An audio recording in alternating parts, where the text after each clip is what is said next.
Aquí estamos de nuevo. Vamos a ver ahora entonces las combinaciones binarias del hidrógeno con elementos de los grupos 16 a 17, o sea, 16 y 17.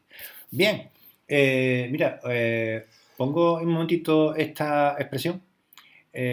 Fijaos que los grupos 16 y 17 son los grupos donde está el oxígeno y el flúor. Entonces, si os fijáis, el flúor y el oxígeno se pincha antes que el hidrógeno. Por tanto, el hidrógeno quedaría a la izquierda y estos elementos quedarían a la derecha a la hora de escribir la fórmula. ¿Eso qué significa? Pues significa que en estos compuestos el hidrógeno actúa con número de oxidación 1 más. Es decir, es el elemento electropositivo, mientras que el otro actúa con un número de oxidación negativo. Es decir, aquí vamos a tener el H, el numerito este y el compuesto, ¿vale? Al revés, que lo teníamos en el vídeo anterior, que supongo que acabaréis de ver. Bien,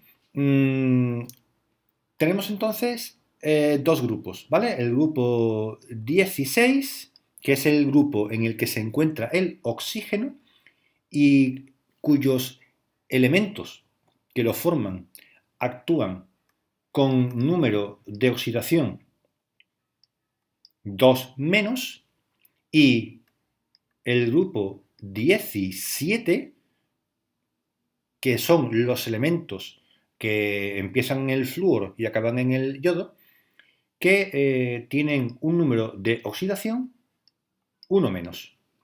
Recordad que siempre estos compuestos son compuestos neutros, y que por tanto hay que compensar la carga positiva con la carga negativa. Bien, ejemplos de estos compuestos en realidad son muy pocos, ¿vale? Por ejemplo, con el grupo 17 podemos poner ejemplos del HF y del HCl, ¿de acuerdo? Para compuestos del grupo 16, pues, por ejemplo, se me ocurre este de aquí. Tampoco hace falta más. Bueno, ¿cómo se llamarían estos? Hombre, pues fijaos que como el elemento electronegativo es el flúor, el que está a la derecha, pues entonces esto de aquí sería la raíz del flúor, acabándolo en uro, fluoruro de hidrógeno. No se suele usar, no se usa la nomenclatura basada en el número de oxidación en estos compuestos, ¿vale? Este de aquí sería el cloruro de hidrógeno, y este de aquí pues sería el sulfuro de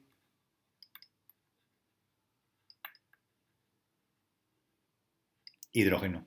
¿De acuerdo? También se puede llamar sulfuro de dihidrógeno.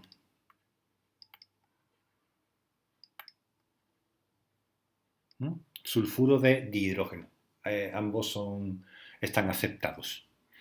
Vale, hay una especie que se combina con el hidrógeno y es la siguiente, es CN-. A ver, fijaos que... Voy a borrar un momentito. En este caso, el flúor está actuando con número de oxidación negativo, También el cloro está actuando con número de oxidación negativo. Y el azufre está actuando con número de oxidación negativo, pero en este caso 2. De ahí que cuando se combina con el flúor tenemos un hidrógeno, porque recordad que toda esta gente se está combinando con el H+, para compensar la carga 1, 1 y 1, harían falta 2 para compensar la carga negativa de este, de ahí que sea H2S. Vale, pues es que además de estos elementos, de los grupos 16 y 17, hay uno que es interesante porque es muy frecuente y ese es el que había puesto antes, es este de aquí, ¿vale? Es una especie química formada por dos átomos. El signo negativo significa que en su conjunto, no solamente el nitrógeno, sino que en su conjunto actúa como si fuera con un número de oxidación -1. Bien, entonces cuando se combina este señor con el hidrógeno, lo que obtenemos es esto, HCN. Y el nombre de este compuesto sería el cianuro, ¿vale? El cianuro es este de aquí, se llama cianuro, este anión, cianuro de hidrógeno. ¿De acuerdo? Vale. Bueno, pues estos son los nombres aceptados por la IUPAC. Pero, esto es siempre, hay peros, ¿verdad? Lo siento. A ver, cuando estos compuestos están disueltos en agua, y suele ser muy habitual porque estos compuestos suelen ser compuestos gaseosos, ¿vale? Entonces, estos compuestos gaseosos son muy solubles en agua. Y de hecho, cuando se opera con ellos en el laboratorio, pues se opera con ellos disueltos en agua. Bien, pues cuando se disuelven en agua, se les da un nombre específico, que sería el siguiente. Sería, empezaríamos con la palabra ácido, después meteríamos la raíz del elemento característico, es decir, el flúor o el cloro, y seguiríamos con el sufijo hídrico, por aquello del agua. Bien, ¿cómo se llamarían entonces esta gente siguiendo esta pauta? Pues este de aquí sería el ácido fluorhídrico. Ácido fluorhídrico. Este de aquí sería el ácido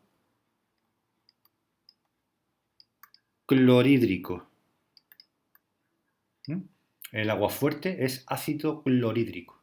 Este de aquí sería el ácido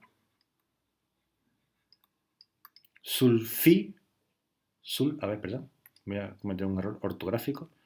Sulfhídrico.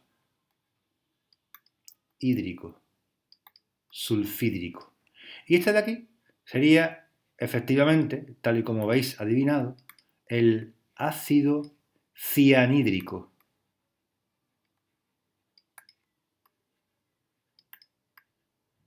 Ácido cianhídrico. El ácido sulfhídrico, conocido por todos por su extraordinario olor a huevos podridos.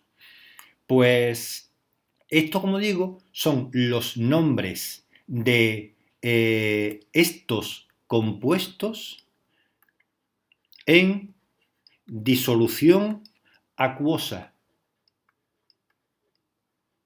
Por tanto, no es el nombre del compuesto, es el nombre del compuesto disuelto en agua.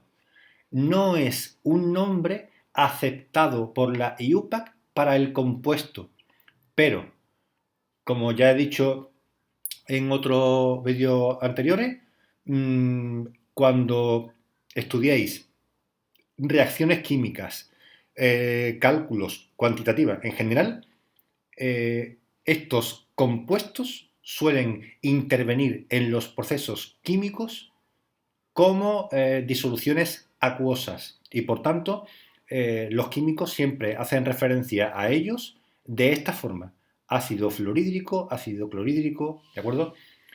Cuando decimos en lugar de ácido clorhídrico cloruro de hidrógeno, pues nos estamos refiriendo al compuesto, que por cierto es un compuesto gaseoso. ¿De acuerdo? Si decimos ácido clorhídrico, nos estamos refiriendo al compuesto en disolución acuosa. Pero insisto, este es un nombre que no es aceptado por la IUPAC, pero que es muy utilizado.